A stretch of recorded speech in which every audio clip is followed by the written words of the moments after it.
All right. Good day, everyone. And we are live. Welcome to another edition of Rogue Mornings. This is CJ. And once again, I have the honor and the pleasure of having London Paul, the Sirius Report, joining us today. So, very excited about that. So, happy Friday to our listeners, our fans. B, I hope you're having a great vacation. I hope you're ready to get back to work on Monday. Paul, good morning. How are you, sir? Yes, good morning, CJ. I'm very well. And yourself? I'm doing great, Paul. I'm excited. I stayed awake late last night to get caught up on some work. I looked through the news and seeing everything that was going on. But yeah, I'm doing well. I'm looking forward to the weekend. How about yourself?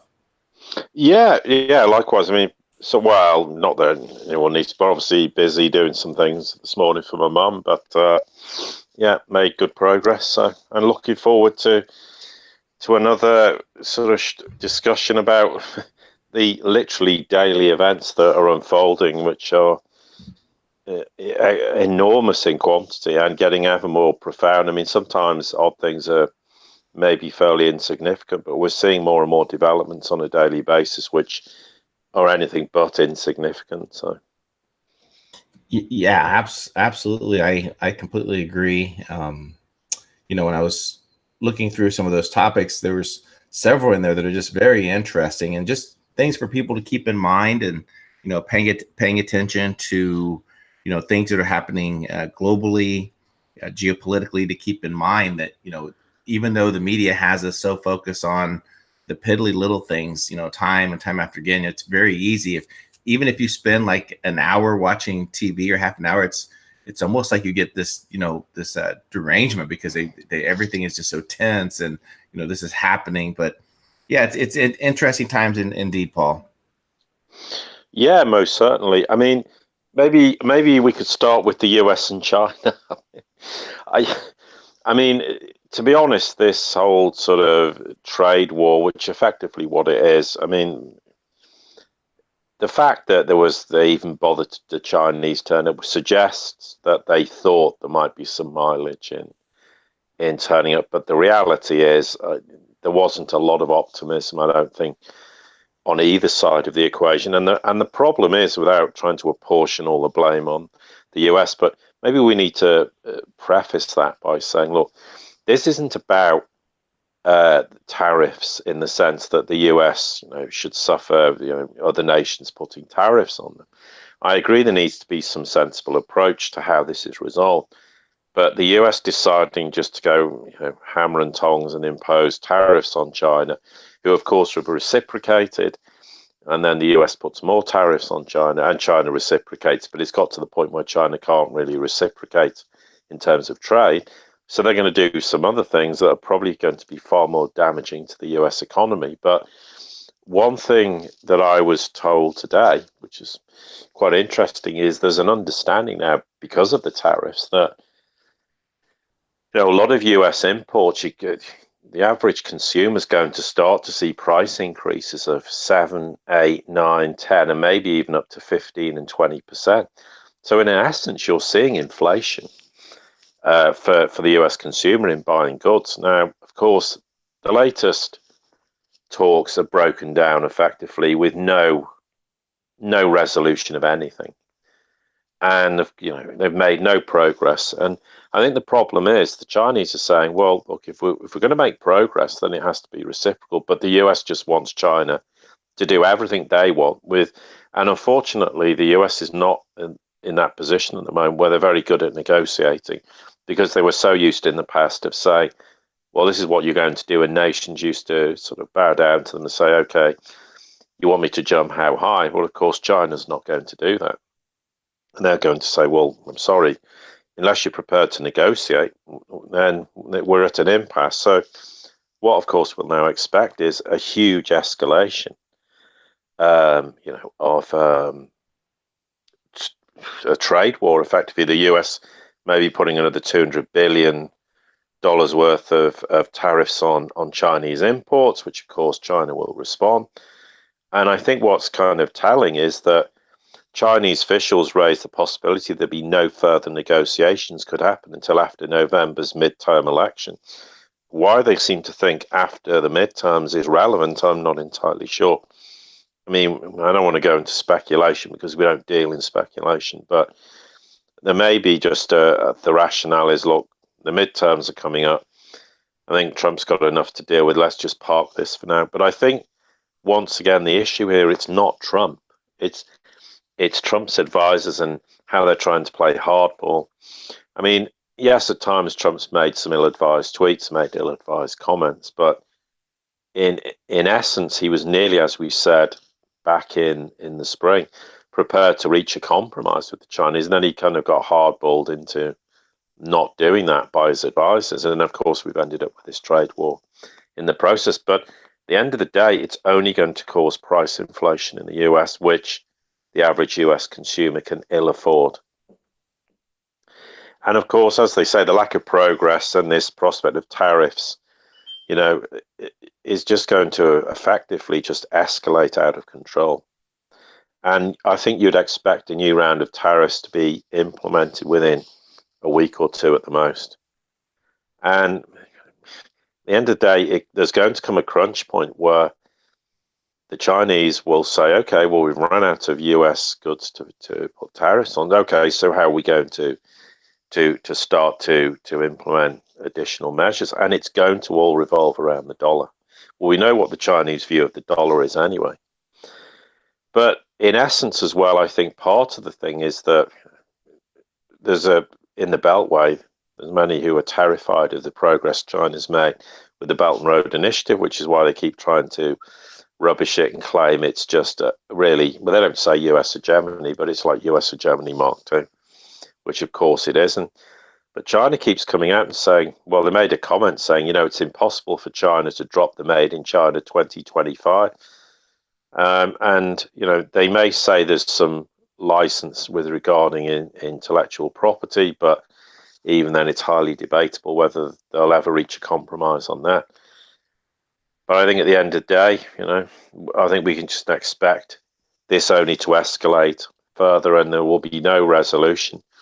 But ultimately, China's already diversifying it's in the market, so it's saying, okay, well, we won't trade with the US. Soybeans is a good example of that, and they will continue to do that. And ultimately, the US is the one who's going to get hit hardest as a result of that.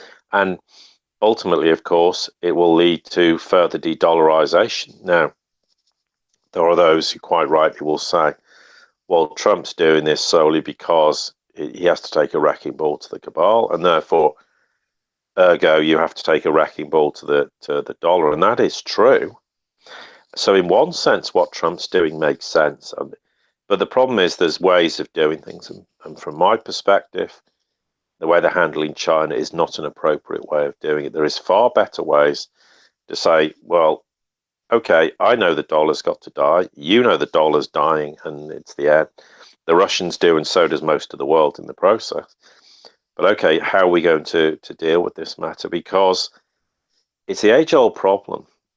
You've got the midterms coming up. If the US consumer starts to get hit by high inflation based on imports, then they're going to start saying, hang on, the economy is supposed to be strong. Why am I suffering with this price inflation? Why suddenly am I having to buy goods that cost 10, 15 or 5% or whatever higher?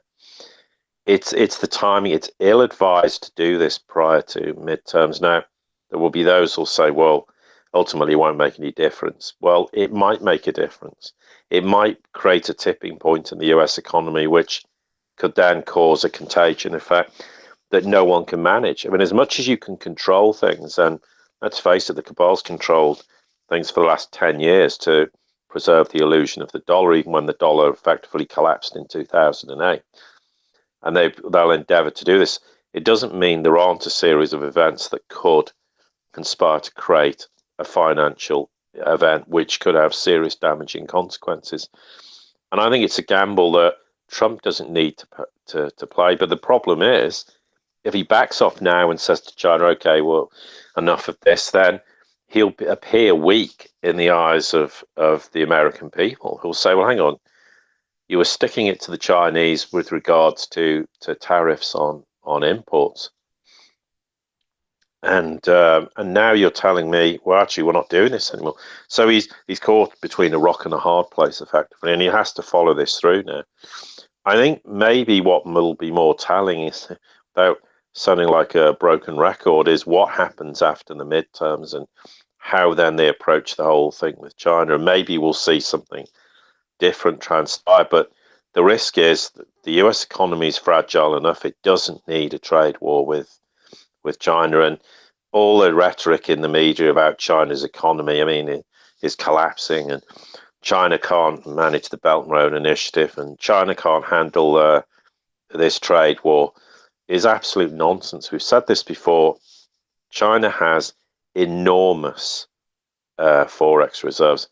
It's probably 13, 15, 16, 18 trillion dollars. They've paid for all the Belt and Road Initiative with cash, not debt. China doesn't have a debt problem.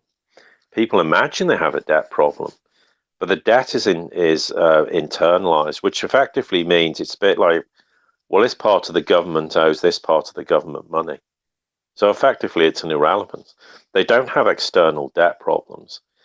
But the West likes to continue to say, and they have done for more years than I care to remember, the Chinese economy is going to collapse. It's unsustainable. What they fail to realize is the Chinese economy has been rotating to be more consumption based. And they've still been able to achieve economic growth of 6.5% to 7%. I mean, can you imagine the West and nations trying to rotate the economy of a nation of well over 1 billion people and actually succeed in doing it? They just would be incapable of doing it. They can't manage the economy at the best of times, never mind a serious rotation in terms of the economy to be more consumption based as people become higher wage earners and therefore in the process have less emphasis on manufacturing, although China's manufacturing hasn't disappeared. And intelligently, with the Belt and Road Initiative, they've invested. So they have a stake in the suppliers who provide to the Chinese market. So they win that way, as well as winning from an export base, something else largely the West has failed to realize. But in summary, it doesn't really surprise me that there was absolutely no progress made because I think the US is just adamant China's got to buckle and cave in and give in, and that's the only way we're going to make progress. Well, if anyone imagines Beijing's going to do that, then they're very sadly mistaken. Is there any chance of compromises? Well, never say never. I mean, but at the moment it seems highly unlikely, and at some point it could get very ugly for the US, depending on how China responds to the fact that basically they've run out of putting tariffs on imports. Yeah, correct, Paul. I completely agree, and that's part of the reasons why I keep talking, the topics in regards to, the economy and what's happening, because I truly believe for the most part, people, do vote their wallets. I think in the, the Corn Belt of America, the middle income families, they, that's so important to them. And unfortunately, these decisions that are being made in Washington, D.C. are made for the most part by people who are, shielded by these inflations. They have, just massive amounts of wealth that they don't care. They don't pay attention to how this is, impacting. Do you think a millionaire is going to care if, their milk or their grocery bill? They probably wouldn't even notice if their grocery bill went up by, 5 or 6%. But when we're seeing a massive amount of consumer debt that just continues to grow, knowing that that it appears that people are still struggling, to keep up with their bills, it's got to be very harmful. So then, how does Trump come midterms champion, the tax cuts and give money back when people are realizing, well, yeah, but inflation is creeping up consistently, and any of that tax credit was given back to raising consumer prices. I mean, that's just the potential for it, and it's just something to keep an eye on in regards to these policies. Paul. Yeah, and I think the problem is it's one thing with the US not being able to reach agreement with China and saying, well, okay, we can't reach an agreement. No one's prepared to compromise, whatever each of their standpoint is. But then in the next breath, you've got US officials are meeting in Washington today with delegates from the EU and Japan to discuss efforts to confront China at the World Trade Organization over its industrial subsidies and the conduct it says of its state-owned enterprises. I mean, talk about throwing petrol on the fire. I mean, and this is the problem. I think what's happened in the Beltway is they just simply can't accept that the status quo for decades is gone. Nations are no longer going to be bullied by the US into line, and it's one thing China did, but countless nations now are standing up to them and saying, sorry, we've had enough of this. And you know what? As we said before, it surprised me they didn't realize all you had to do was say, okay, we're not going to trade in dollars. And actually, as soon as you break free from the US hegemony via the dollar, your economy immediately improves. And it's staggering. It took them so many years to realize this. Maybe a lot of it was fear and intimidation. And of course, there is a history of nations that didn't behave themselves, subsequently had regime change. I mean, Gaddafi's a classic one. People complained about, well, Gaddafi was this horrible, evil dictator. Well, go and talk to Libyans and the quality of life a lot of them had, where they'd get tax breaks and free healthcare, etc., etc. But that's beside the point. The point is, I always said to people, well, if he was such an evil dictator, why did they allow him to be in power for decades before they removed him? Well, we know why they removed him, because he challenged the dollar. It's the same with Saddam Hussein, because he challenged the dollar and didn't want to trade oil in dollars anymore and said he wanted it in euros. Well, I'm sorry, you've overstepped the line. So there was a precedent in the past for nations to back off in that regard. But that's the biggest clue anybody needs, just how much the world's changed when nations are now standing up because they aren't fearful anymore of US aggression. And of course, that is partly to do with China's economic prowess and also, of course, Russia's military prowess. That's a big change. And I come back to the point we said Putin's speech to Russian lawmakers on the 1st of March was probably one of the most telling things that's happened, not just this year, but for many years, because that changed the whole changed the whole emphasis of. I'm rubbing off on you, Paul. I'm rubbing off on you this morning. changes the whole emphasis of how the world moves forward. And that's why since that point in time, we're talking, well, nearly 6 months ago, nation after nation suddenly adopting a very different attitude towards the US in terms of the dollar and in terms of US aggression. And they're also, we've seen nations where there has definitely been attempts to have regime change, and it's failed. And it fails repeatedly. Well, that would never have been the case in the past. So it is highly indicative of these huge changes that have happened post 1st of March of this year, when as soon as the US actually had to acknowledge, although still they didn't really a lot of them acknowledge, but then that it was the case, but there was huge fear suddenly within the Pentagon and the CIA. Hang on, we've been duped. Russia's technologically and militarily is so far ahead of us, and we're not talking 5-10 years. They're probably, and this is not an exaggeration, they're probably 50 to 75 years ahead of the US militarily. Now, think about the advancements we've made in the last 5, 10, 15, 20 years. Well, if you extrapolate that, because it's never linear, it's always exponential, the growth in technology. Imagine what that actually means in real terms for them to be now 70, up to maybe 70 years ahead.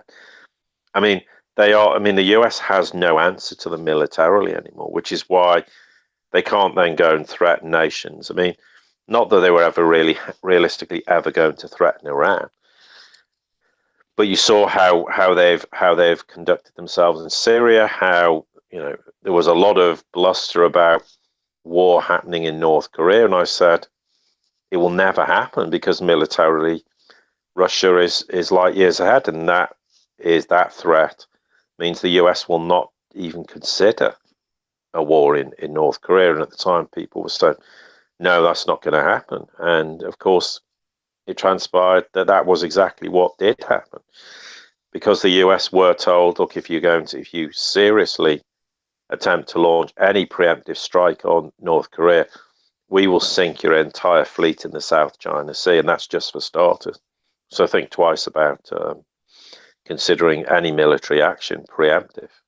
In a preemptive sense, I mean, if North Korea had stupidly and foolishly fired missiles at Japan or South Korea, not that I'm suggesting they would, but then the North Koreans were told you're on your own and you can take the consequences.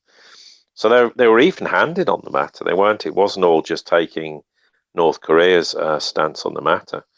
Although in reality, North Korea was never going to do anything of the sort. It was just brinkmanship to give them the ammunition to be able to get the US to the negotiating table, in inverted commas, much like exactly what Iran did by, in the illusionary sense, posing a nuclear threat.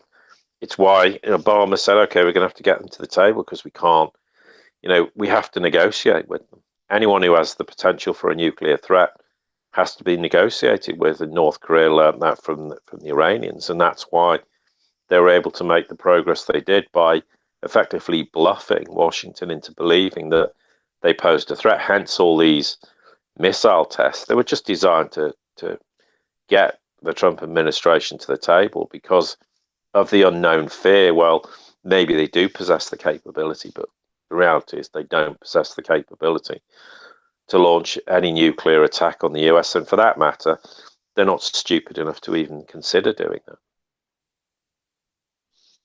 Yeah, absolutely, absolutely.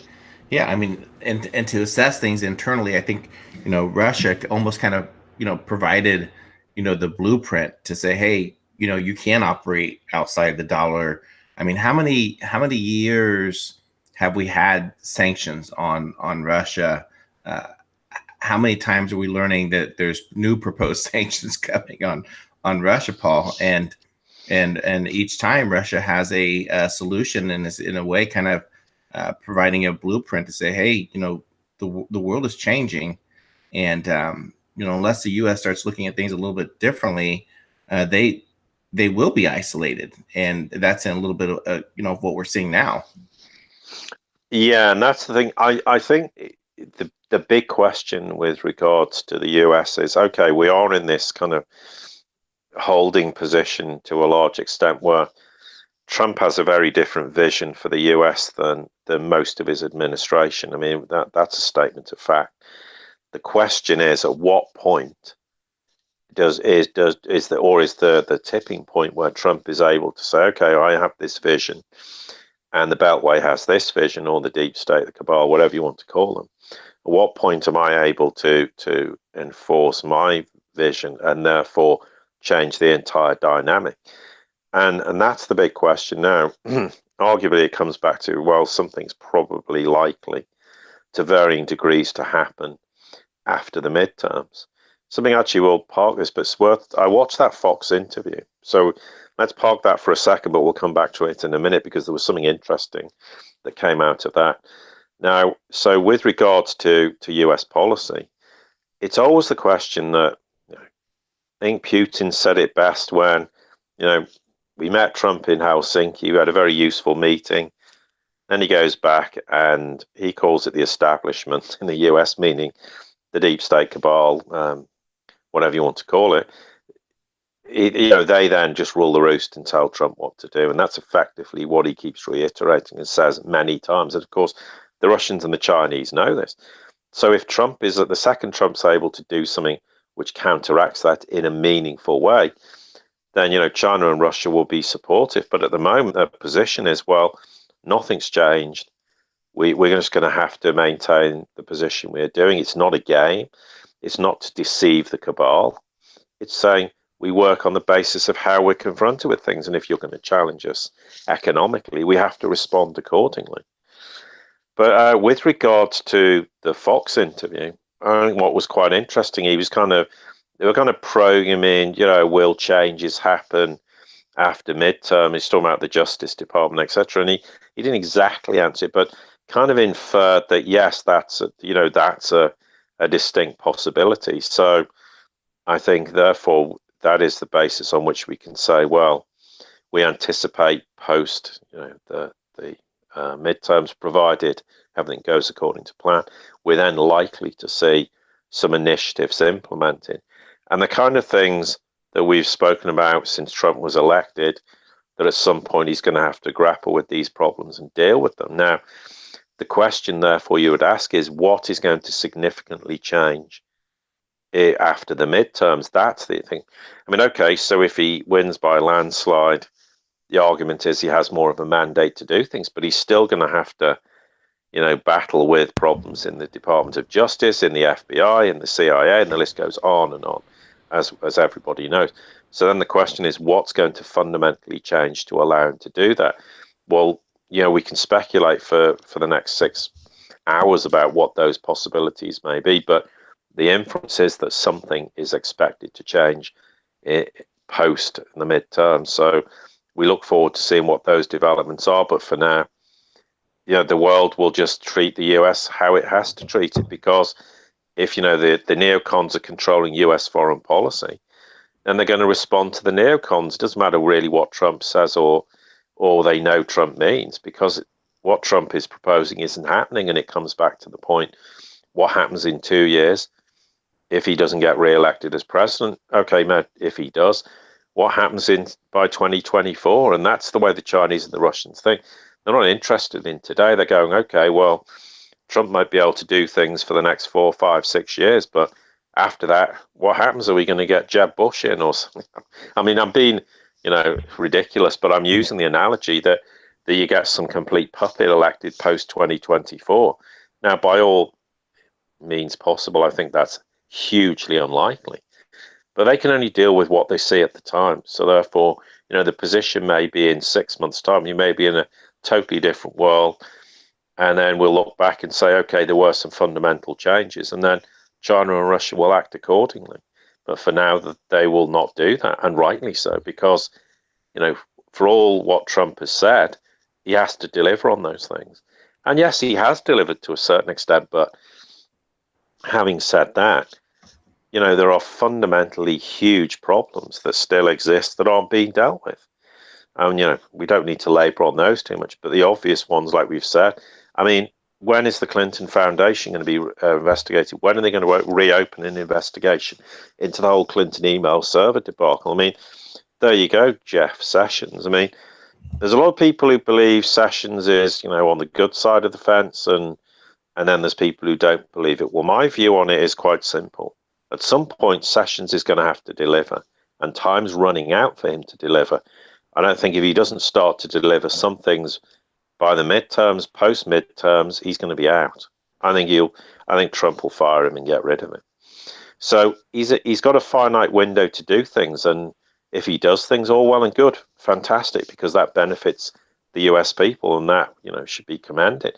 But if he doesn't, there comes a point when you have to say, well, for whatever reason, he's ineffectual, and therefore I think Trump will remove him if there's no sign of him dealing with the myriad of fundamental problems that at the moment, for whatever reason, and we can argue why he's not doing it, he's just failing to address huge problems that, that really, for me, an attorney general should be dealing with. Yeah, I completely agree. Great assessment, Paul. And, you said something to really consider and think about is that how much more politically does get gained, when you take a look at, the Republicans having the Oval Office, controlling the House, controlling the Senate.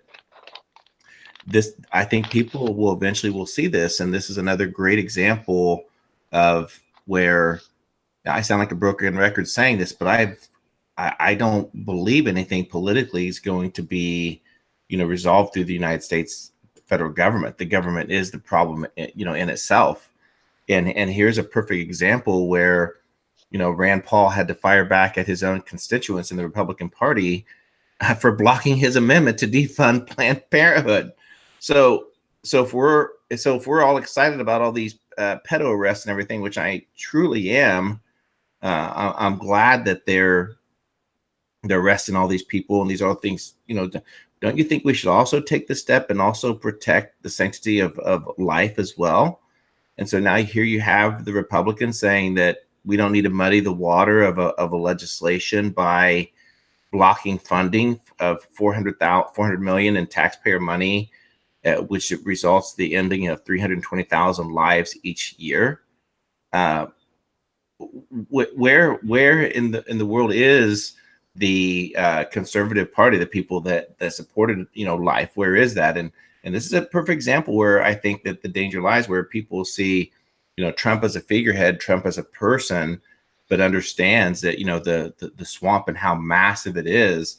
I don't think I would ever advocate for something like what Putin or Xi Jinping has done, where they have the ability to be forever president. I don't think I would ever support or sign off on that. I just as something I don't, I think they could run, but just giving themselves a mandate, it really leaves me to question what is going to be accomplished regardless of the midterms, when you have a Republican Party who continues to do things like this, where they know that was part of the party platform. Now, again, for those women, I completely get what Planned Parenthood, in terms of some of the services they provide in under funded areas of the country for some women's health issues. But to me, that becomes a state issue, and allowing a state to decide if they want to do that, not the federal government doling out these millions of dollars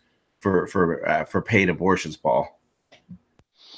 Well, I think the question is, I mean, the subject itself is, I think it's a very tough one to discuss. That, I mean, from whatever side of the equation you're on, I mean, people talk about things. I mean, I personally don't get involved in these deliberations because it's not really my position to comment on that. But what I would say is, I mean, to receive $400 million of taxpayers' money, I think the question needs to be to justify that kind of expenditure, and why is that much money put in the first place? I think, I know, but it is true, whatever people's perspective is, I think what this is highlighting is I think the one thing Trump's done intelligently, he's destroyed partisan politics.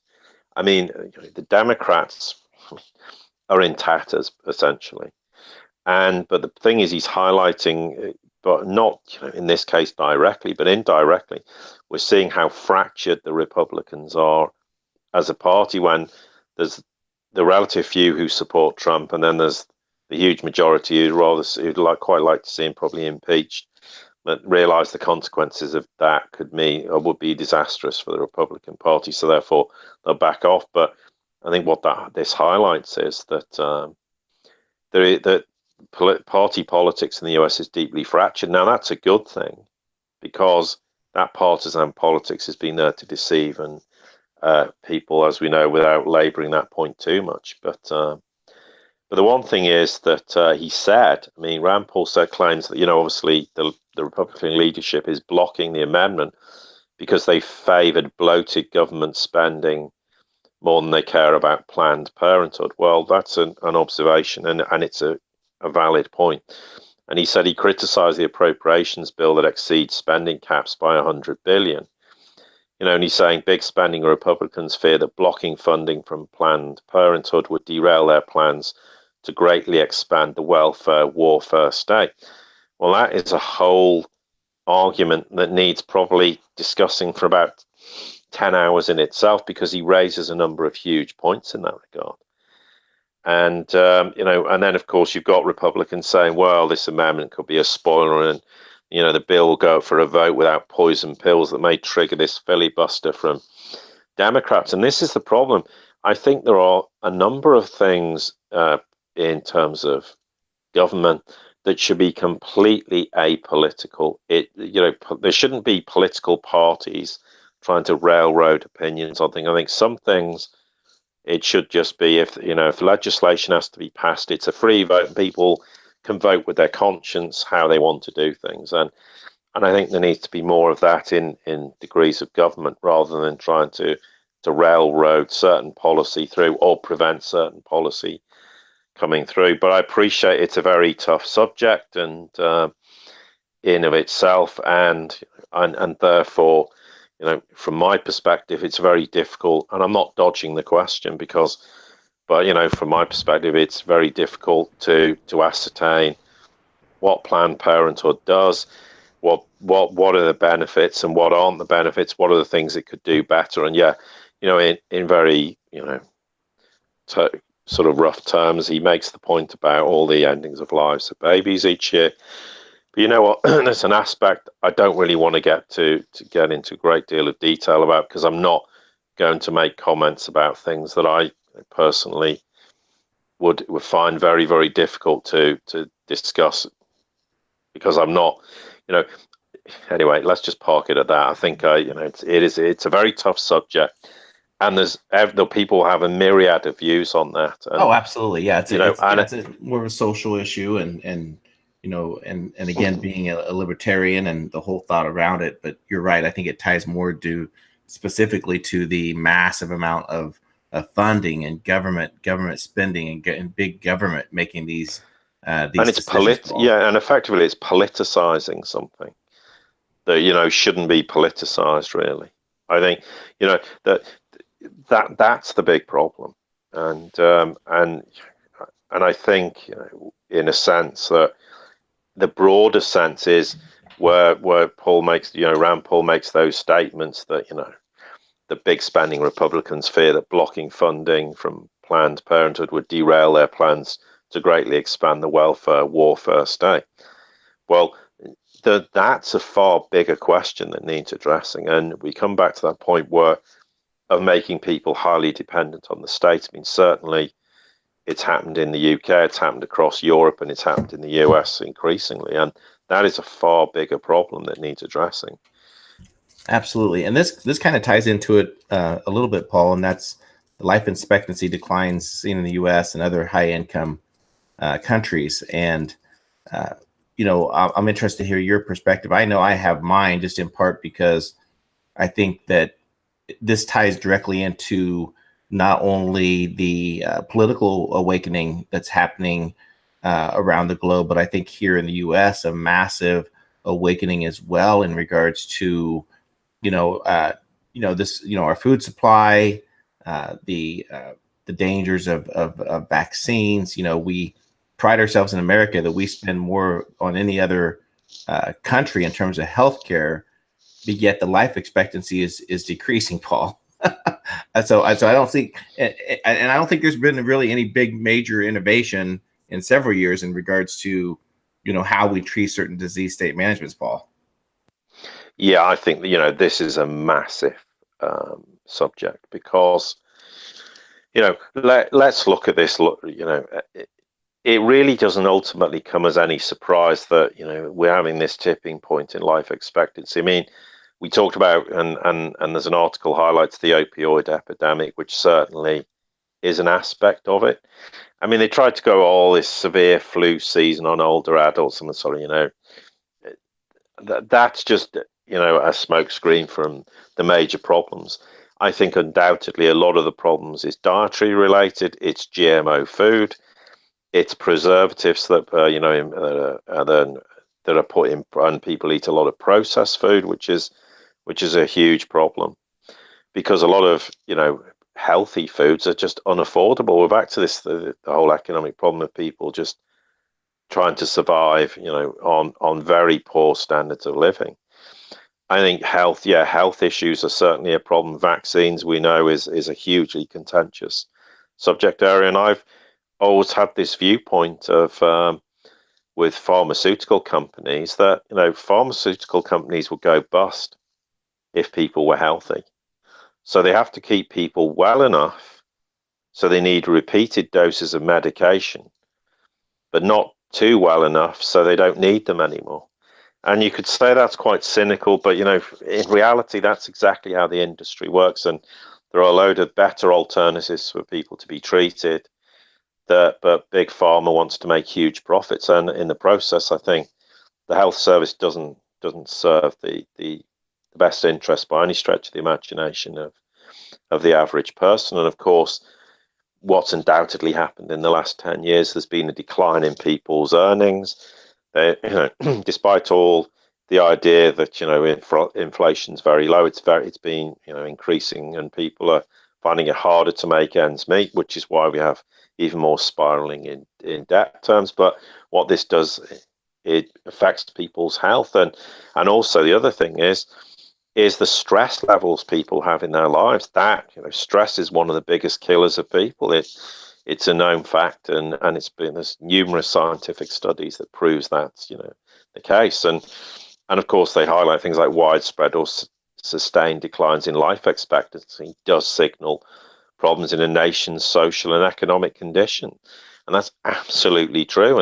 And that's why it's another joke to say just how strong the US economy is, when it's clear, that there's been a decline in life expectancy over the last 3 years. I mean, so it's a contributory factor of economic, social problems, people's health and well-being as a result of how the medical profession operates, how pharmaceuticals operate, how GMO food. I mean, what are the long-term consequences of eating processed food and all the things we've discussed? But clearly, it's starting to have an impact, and for me, quite worryingly, is how quickly this has started to have an impact. Now, of course, they're going to always use the thing, well, people need to have, it's all people dying of flu, and it's really virulent flu strains and pneumonia and all those kind of things. But the other thing that also needs to be addressed is the environmental impact, because most certainly there is increasing numbers of people who are developing Alzheimer's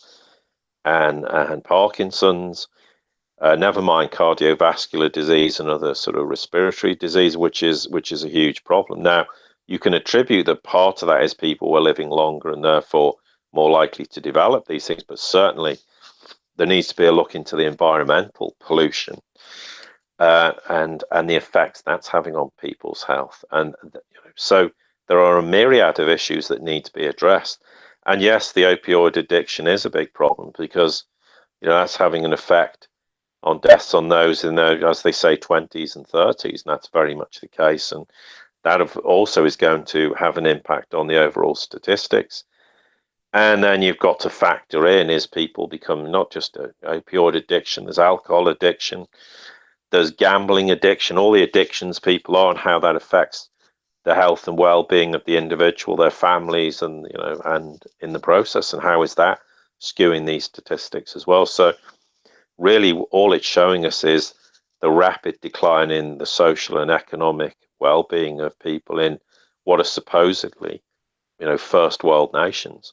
And I'm not sure of the statistics for the UK off the top of my head, but I wouldn't be surprised if it's starting to reflect what we see in the US, and also probably is representative of things that are happening in Europe. So who knows what other so-called first world nation and what the situation is, but clearly we're reaching a tipping point where there's a lot of matters that are going to have to be addressed now. Arguably, of course, in a post-cabal world, you're going to see the end of certain of these practices that are arguably highly contentious. I mean, big pharma will not be existing the way it does now. I think that's absolute certainty. So that's going to have a serious impact, hopefully in a positive sense, on life expectancy and people's quality of life, but it's not going to happen instantaneously. You've also got the issue of how we produce food and grow food, and there's an argument that it's like the UK. There is so much agricultural land that could be food produce could be grown and make the whole food chain that much cheaper, and therefore people could eat quality food for a fraction of the price. So, and I'm sure, look at the size of the US. I mean, with modern agricultural techniques, I mean, the Netherlands is a great example. It's a small nation. There's a lot of people squashed in, but they have an incredible agri sort of industry, and how they produce and grow food. It's absolutely staggering, the achievements they've made. I mean, they're probably almost world leaders in that regard. So anything's possible. It's perfectly feasible. But a lot of these things aren't going to come about until you see the end of of the cabal because they control the corporations, they control big pharma, they control the big food chain, so they have a vested interest to do what suits them, and all it is profit. And ultimately, they're not interested in the health and well-being of the average person, be it in the US, the UK, or anywhere else. But yeah, I think these kind of articles are hugely interesting and are highly indicative of the real social and economic problems that we have in Western nations, despite all this illusionary nonsense about how strong the economies are and how there's nothing wrong with GMO food, and we shouldn't do any research into vaccines or environmental concerns as to why we've suddenly seen a spike in, for example, as we said, Alzheimer's and Parkinson's, etc., etc., etc. Yeah, very very well said. Yeah, it's interesting to see the with the different government agencies, whether it's the FDA, the Environmental Protection Agency, all these organizations are set up, and then you see where there's legislation that is attempted to be passed. For example, simple things like requiring labeling of GMO foods, and then we watch our legislatures shoot that down because of special interests and lobbying. And yes, Paul, I hope that at some point when there's this massive purge that's going to occur, that someday humanity can wake up, because we're seeing, I mean, some of the most recent statistics. There was an MIT doctor that came out that said I think in like less than the next 25 years, they estimate that 1 in 2 boys will be on the autism spectrum. And that it just it just really infuriates me that we have. And there was a report last week that was in our deck, but I don't think we covered it, that like 1 in 5 Americans lives with a disability. And so in a way, it's really all the things that they have in place, whether it's the food supply, the water supply, the vaccines, that they specifically have an agenda, and that is to control humanity. And this, obvious to me, is a sign that the globalists, the people who look at life as the number one threat to the environment, the likes of Microsoft's Bill Gates, who's openly advocated that if we can reduce the population by certain numbers through getting creative vaccines, that we can accomplish this. So yeah, so humanity has to wake up to understand these things, and I sure hope that once this transition occurs, is that we can awake to that and stop. Every other day it seems like there's a report of a holistic doctor that that's somehow they drowned in a foot of water. That we find that the FDA is not going after a vitamin supplement because it has great health benefits, so they want to get it banned. All these things that the controllers want in place. And yeah, this article is kind of like almost like how they tie it directly to the opioid epidemic, which is a manufactured epidemic. Right? It was Absolutely. It was manufactured. So I don't see how they call it epidemic, but and then also with the seasonal flu season, it's almost kind of joke because it completely misses the bigger scope of how corporations and the government have created this, where we know our life expectancy does decline, and the next move is that, okay, well, why are we spending so much money on the healthcare systems? And it really ties back to economics as well. So yeah, absolutely. It could be probably a huge show with several people to discuss it. Well, I think the thing is, we talk about those sort of things that people can readily identify with, and we covered off the whole, disgusting events in was it Pennsylvania with the Catholic Church, and we said that's one example of how you can galvanize people and make them go, hang on, enough's enough. And if you sort of get a debate going where people start to realize it's not just the Catholic Church, and it's every walk of life, and it's absolutely endemic in Western societies and beyond that, for that matter, and explain, that's the way you sort of get an audience of people who may otherwise think everything's a conspiracy theory and they believe it. Now, when you talk about life expectancy, if you can provide the scientific factual basis for why things are happening and raise the debate and get the people out there, because there are some great people who talk about these things and talk about the realities of what is what's unfolding and why it's unfolding, and get that into the mainstream consciousness. It's another way of galvanizing people in a way that you can't really call it a conspiracy theory. Um, and these are the important sort of win-win things that we need to see achieved to try and get more and more people on side to understand the reality of what's happening. Because as much as we talk about things that are happening geopolitically and financially, there are huge social implications for things that often we don't discuss. So it's good, that we with me, I mean, you and V discuss it, but typically I don't talk about these things, and it's good that we devote more time and talk about these aspects of things, because they're very important. That you know, if one person starts to grasp this and says, okay, well, what have they said? What have they discussed?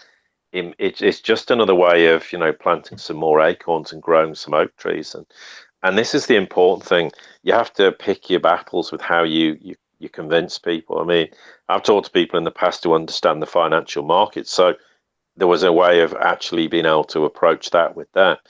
But you have to pick and choose what you can discuss with people. But these sort of subjects are very important, but it's important that people don't get bogged down in, well, it's all just an opioid epidemic. Oh, it's just, severe flu, and all these, elderly people have died as a result of it, and get smoke screened away from opioid addiction, and is a major problem, as we've discussed. But there are a myriad of other factors that need to be brought into the mainstream consciousness. But you're absolutely right.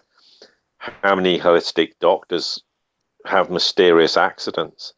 It's quite staggering how often this happens, and this is a big, huge problem. But fortunately, there's some very brave people out there who work in the medical profession, who are trying to change views and change people's understanding. And you raise the point of autism, and that's a hugely important subject, and that is largely swept under the carpet. But that is increasingly also becoming a problem, significant problem that is in far greater, depth and than it ever has been. So the question is, what's causing this? And actually, recently, Lisa spent some time and was, looking at some studies that there's a US doctor, I can't remember her name, and she's been going to conferences and talking about things like this, and she opens your eyes up to a whole, world of different reasons as to why these things happen. Because everyone automatically jumps on the whole issue of vaccines. And I'm not dismissing that, by the way, quite the contrary, but that's one of a myriad of factors as to why these problems are developing. Absolutely. And, so, it's great that we sort of touch on these things. And, sometimes I think people are quite surprised when I do discuss these things. But, there's a lot of things we don't actually get round to discussing. And it's not because I don't understand them or I don't believe them. It's just that there's only so much time we can devote to an understanding of things on a certain level, but these things very much do figure. And I want, as much as anyone else, to see massive changes happening. And I've said this before: big pharma is going to have a wrecking ball taken to it, and that eventually, of course, that will have huge positive repercussions for all humanity, but particularly those in the West. I can give you an example of someone I know who splits their time between being in the UK and in Russia. And whenever they live in the UK, they have huge issues with digestive problems, and all manner of issues related to that because of the food they eat.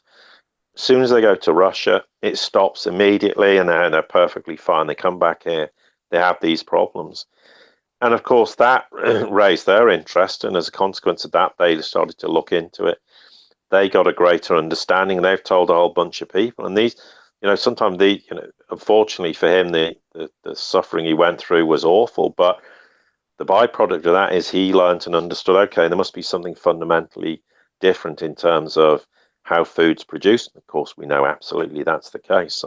So yeah, I think, at times maybe we should devote some more time to this and broaden the discussion and get some more people involved and choose some ideas and an understanding, because I think as much as we think we know about this, there's a whole world of people out there doing a lot of research, and very good research, that Absolutely. actually will give us a very different perspective, even from our understanding. Yeah, no, I completely agree. I think it's huge, even for just, like even just a, an educational point as well. Paul, let's close with this, because I think it's very important to, remember, where we were, a week ago. We're still witnessing a little bit of it with the shutting down of alternate news, the shutting down of voices on YouTube, Twitter, and I feel like we're kind of like at the epicenter. There's so many different parts going on right now, and things are escalating. We're kind of waiting for a moment, something to happen, some type of flare up. John Bolton again yesterday threatened Syria again, stating, "Hey, don't use chemical weapons." Almost telegraphing something. But now we're getting record or news that Russia has actually recorded unidentified helicopters delivering weapons to Taliban, ISIS, and Afghanistan as well. What are your thoughts? Well, I can say without plugging our podcast too much, but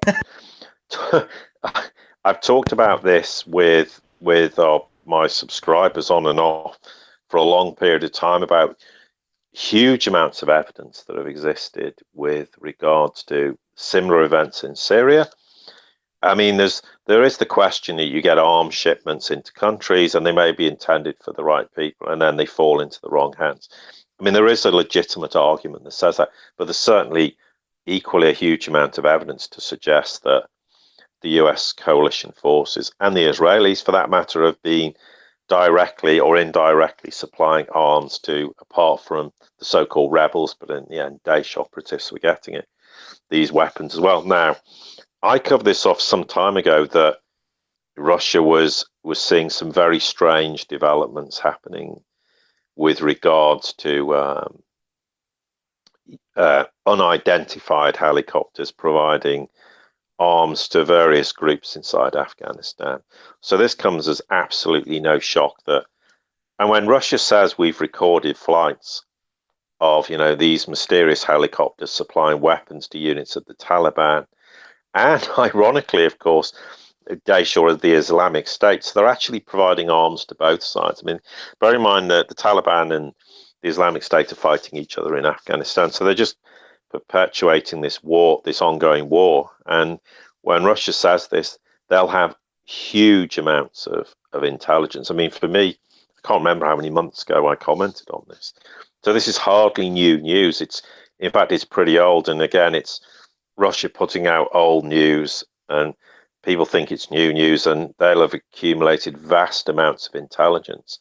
And as they said, we'd like to once again point to the flights of unidentified helicopters in northern Afghanistan, which, as they say, deliver weapons and ammunition to local, well, they call it ISIL, but Daesh groups, whatever you want to call it, and the Taliban members cooperating with the group in particular.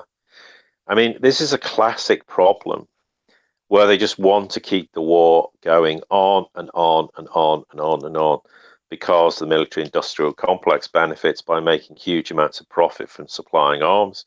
And also they have a vested interest to keep these regions destabilized. It's also because there's a need to keep opium exports from Afghanistan continuing. And also because if you look at the reality, we've had Daesh all but destroyed in Syria. There's not, in reality, the Syrian war's not quite ended, but to all intents and purposes, we're kind of at the point, it's sort of early 1945 in World War II, to use an analogy. So a lot of these people have then moved off because they kind of left Syria. They all ended up going to Afghanistan. I mean, there's a huge supply line that goes between Afghanistan and Syria in terms of Daesh operatives. That's proven as well to be the case. So you'll see them shuttling backwards and forwards, but they're now shuttling them into Afghanistan. And it's just keeps the war going and gives a justification for the US to have a military presence there. And unfortunately, the Russians are, and whilst we're saying unidentified, the Russians know exactly who's behind it. They know exactly who's responsible. And it is US coalition forces. And again, it's just another example of US and European and coalition forces partners foreign policy that's just reprehensible, and it needs to stop. And of course, while you've got the neocons running amok inside the Trump administration, which they are, then of course this is just going to carry on, and unfortunately it just propagates more war. It causes more suffering for the Afghan people. I mean, they've had 17 years of this. How much longer does this have to go on? But undoubtedly, as well as providing weapons and ammunition, the Russians have the intelligence that shows, these operatives moving from Syria into Afghanistan and vice versa. So it is a massive problem, and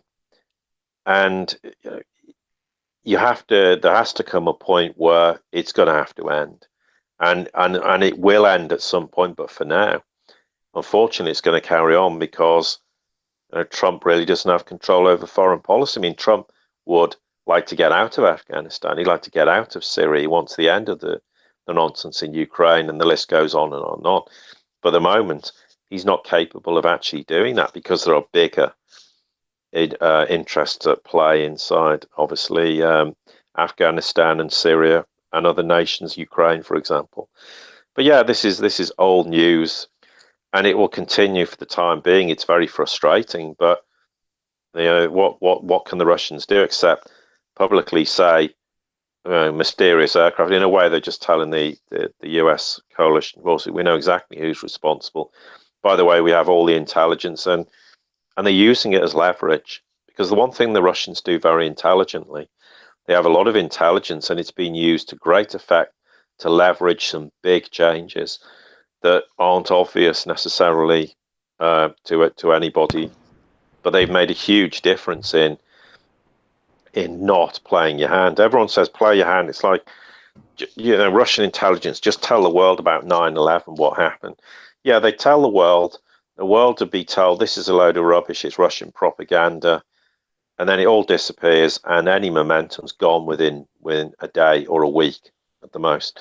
But while you have the intelligence and you have that, you can leverage it to great effect to nullify and negate a lot of the cabal's capability to achieve a lot of their goals globally. So for that, it's better not to play your hand in terms of intelligence.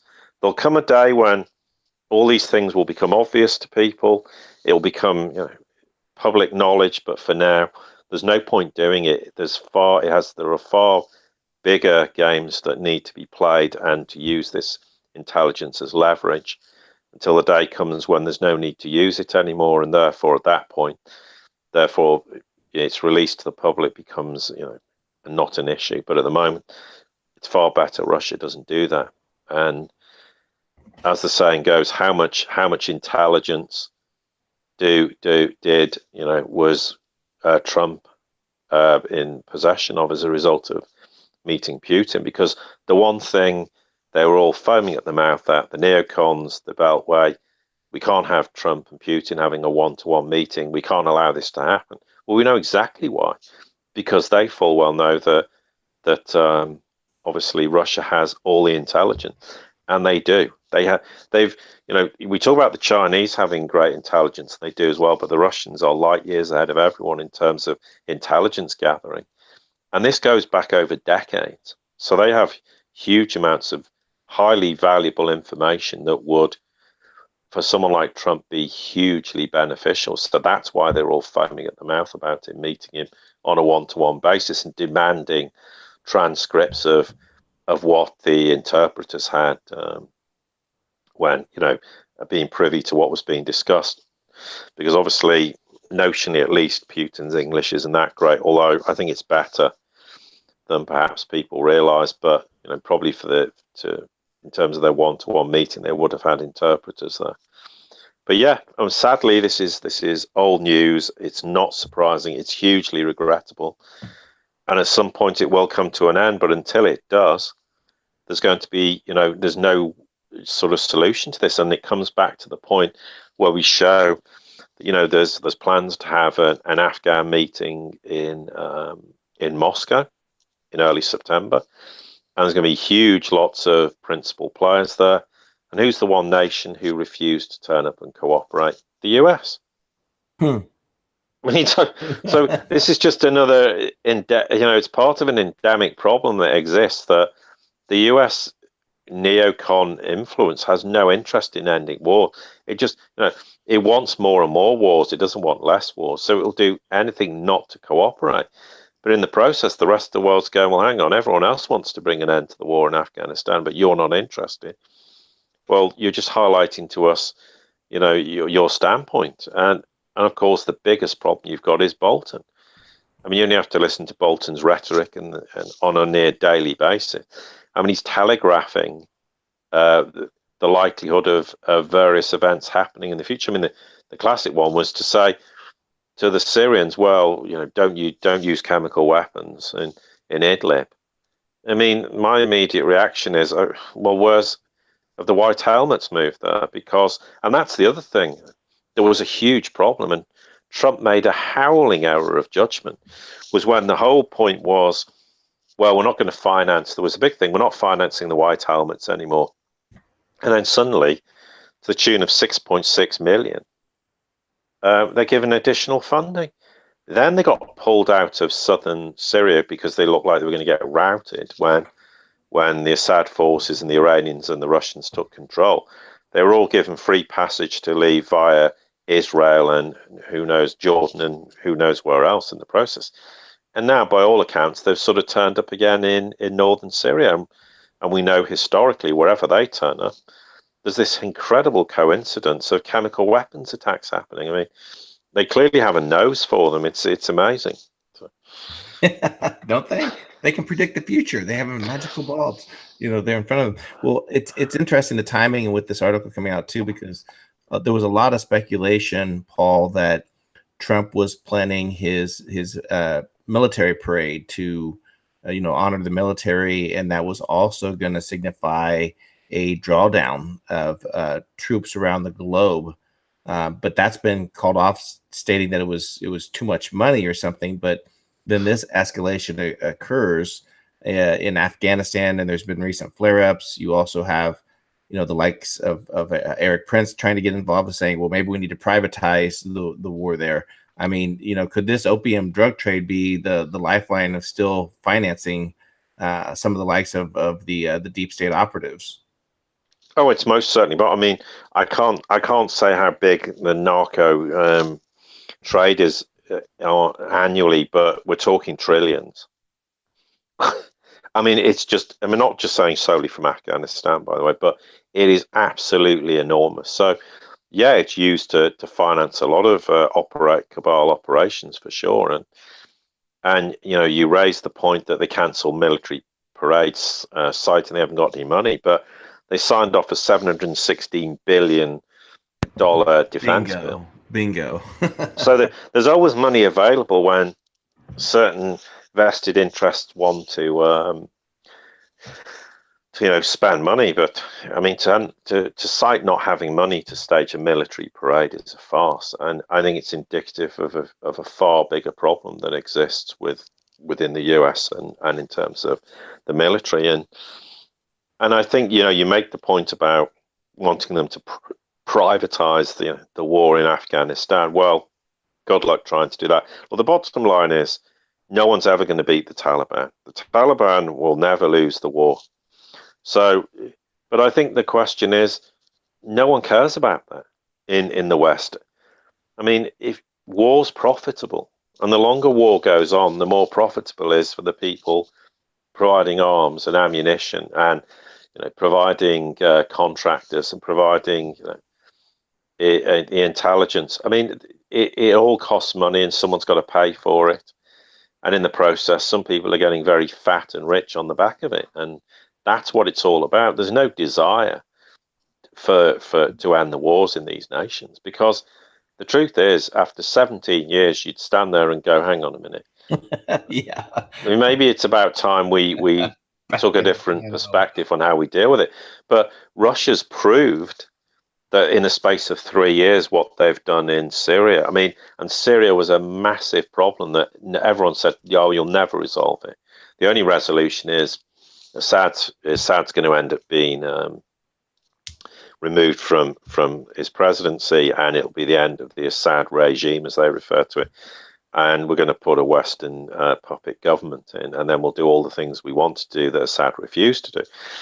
And of course, the fact that Russia went in and in 3 years, essentially, not entirely then, but largely most of the credit's down to that, they've resolved a problem that ordinarily would never have been resolved or would have taken decades to resolve. But that is an exceptional situation. Now, you could argue that, the Russians could go into Afghanistan and do the same thing. Well, they I think they've like, well, actually, we're not going to try and do it in Afghanistan again. But what they're trying to do is get the various parties round the negotiating table and saying to the Afghan government, well, you're going to have to negotiate with the Taliban because they control huge swathes of Afghanistan already.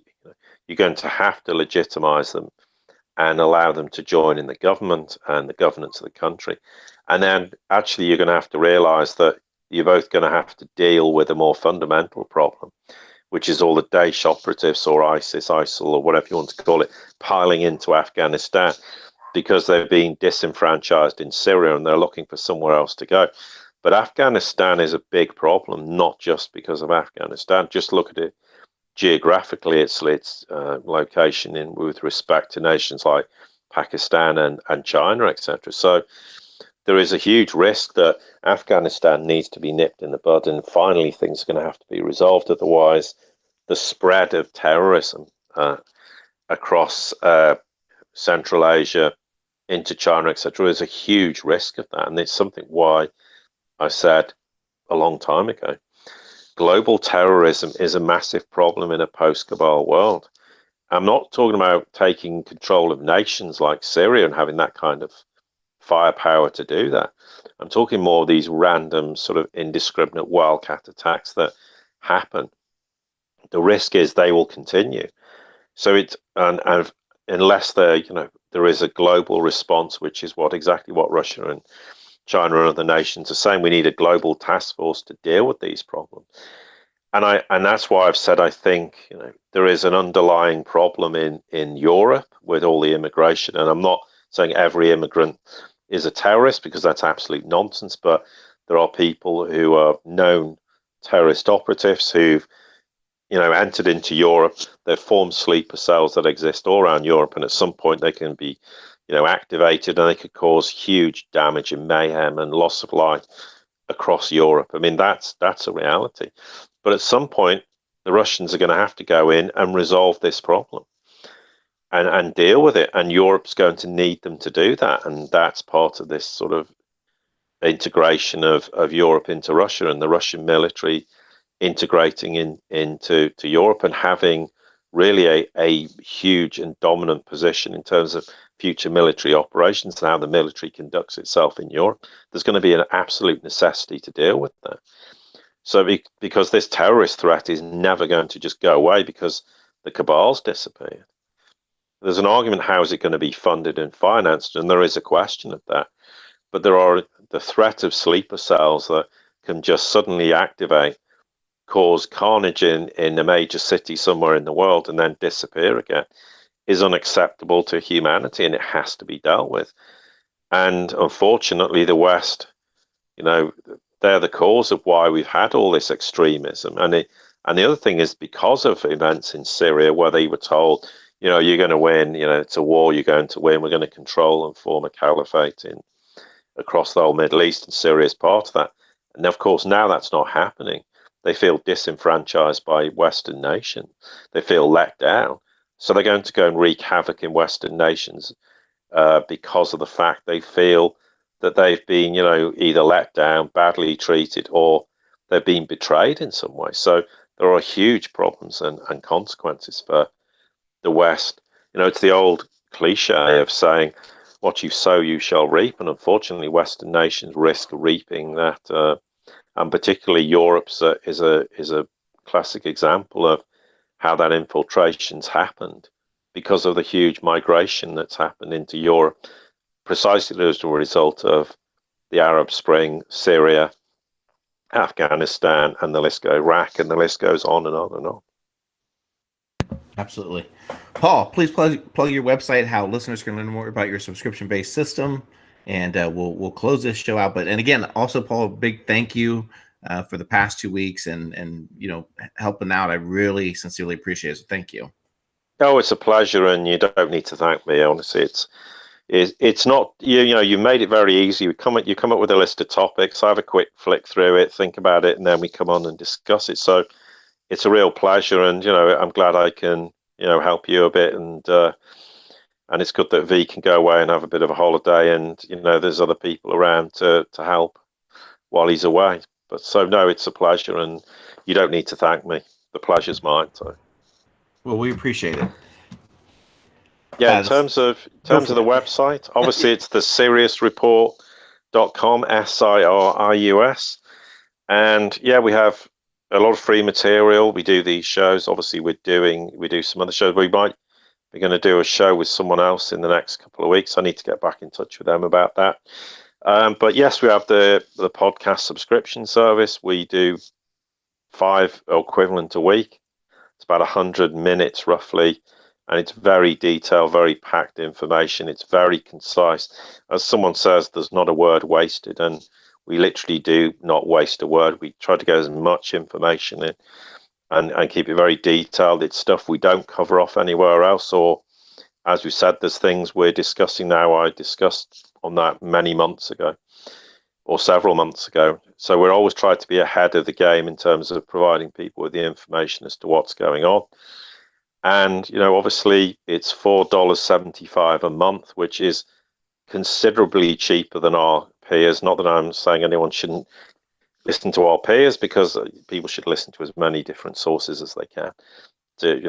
But we think it's a very cheap, and we do it for that reason, because we appreciate people don't have a huge amount of money in the process, but it's a full-time job for us. That's all. That's what we do. We don't do anything else, and that's why we spend the time and try to be diligent about things. And for every 5 minutes of podcast material we choose, there's probably 100 minutes that are discarded on the and thrown out the window because it doesn't stand up to scrutiny, or I've had to go away and cross-reference things and find that it's debatable what's being discussed. So we just try to keep things absolutely factual, because stone cold facts at the end of the day, supported by our analysis, supported by other information that ties all the various dots together, is what we try to do and we endeavor to do.